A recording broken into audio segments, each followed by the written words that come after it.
What is up, my nerds? It's been a minute, and for that, I apologize to all three, four, five of you guys. Maybe I don't know. I think I'm pushing six. Let's see what's going on. I don't know. I haven't checked the numbers. Don't get carried away. But yeah, man, I miss you guys. Wanted to touch base with you over a good watch that I binged recently. That's What If season two. They were released over the Christmas break. One episode per night, which is cool. I'm actually a big fan of spreading out the episodes. Doesn't matter if it's this or other shows. I'm actually back on that format. I think I'm leaning against the binging format because then you just like, fuck, I'll say what I'm gonna watch. And sure, there's a lot of programming out there, but I like the anticipation. I like waiting for another episode. Anyways, let's get to the subject. So, what if season two dropped and we received 9 episodes? And I loved the first season. Was it perfect? No, there was a couple of misses. But this one I feel was a superior season. We had some really good stories. One little decent arc with Captain Carter. She's actually one of the more predominant characters that had repeat episodes. We'll get to that here in a minute. And then a surprise hit, which we'll get to also. But overall, I think the quality of the show is better than season one. And another cool factor is that a lot of our MCU actors came back to voice their characters. Chris Hemsworth came back as Thor. Tom Hiddleston as Loki. Michael Douglas, Paul Rudd, Sebastian Stan. Freaking Elizabeth Olsen came back, which caught me off guard. Benedict Cumberbatch came back from season one. He's already done his voice. Three of the big hitters were missing, noticeably Robert Downey Jr., Chris Evans, and ScarJo. But, you know, their fill-ins did a pretty good job as far as mimicking their voices, you know, doing their best interpretation of their voices. But yeah, so again, good season, good season. As far as the episodes are concerned, we started off with What If Nebula Joined the Nova Corps, which was a really cool segment in which Xandar was enclosed whenever Ronan was coming to approach. So they dove into a very cool Blade Runner noir vibe and scenario. Very a murder mystery behind the murder of Yondu. Sorry.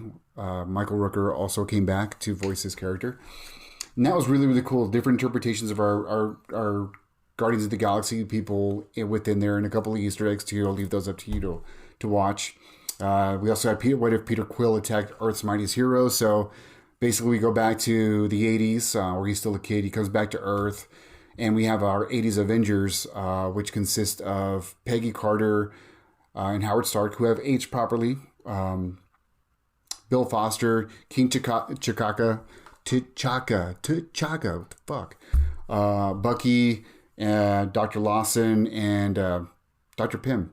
So, really cool scenario there. And also, Hope Van Dyne is a big part of that storyline. Dug that one. So far, these two really enjoyed. I really like the vibes of these two. My favorite, personally, was number 3. And that was, what if Happy Hogan saved Christmas? And this is essentially our rendition of Die Hard. And it really is. Like, scene for scene, there's so much parody here, honoring Die Hard. And Sam Rockwell actually comes back, which I've been wanting him to resurface in the actual MCU forever. But if this is the only glimpse I'll get of his Justin Hammer, I'm all for it. But Justin Hammer invades Stark Tower. Happy Hogan's there, and he's our Bruce Willis, along with Darcy. Dang, I'm going blank. Darcy, Colby Smulders, Kat Dennings come back as well. Mark Ruffalo's in this episode. Jeremy Renner. So again, more of our OGs are in this episode. So much fun. And I love Die Hard. I'm one of the ones that pitches that it's a freaking Christmas movie and we'll watch it every damn Christmas. It's a fucking Christmas movie. And this just, I mean, it just made me so happy. It was a very fun episode. And Jon Favreau really got to shine in this one. In my understanding, he had some requisites in order to come back. This isn't his first appearance or only appearance this season, but he does have another appearance down the line. But he wanted to tell a Die Hard story, and that's really cool. I really dug that.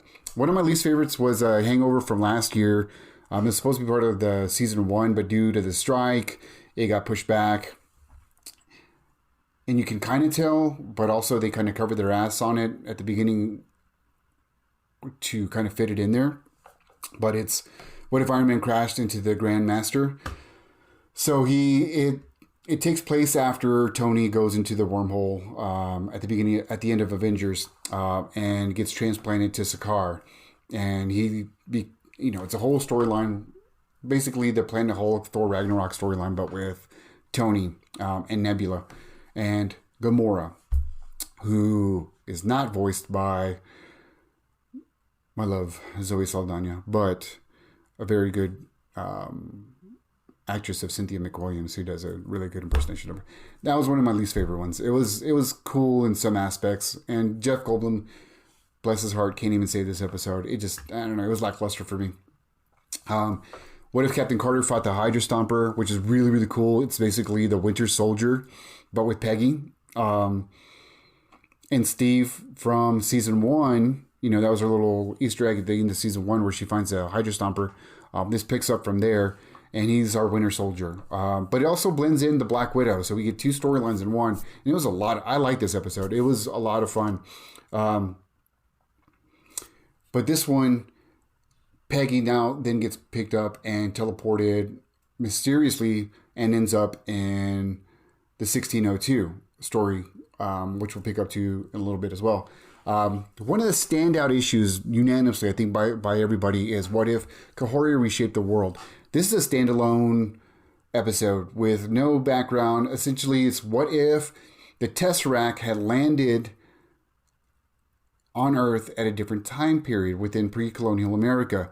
And we were introduced to a new character, Kahori.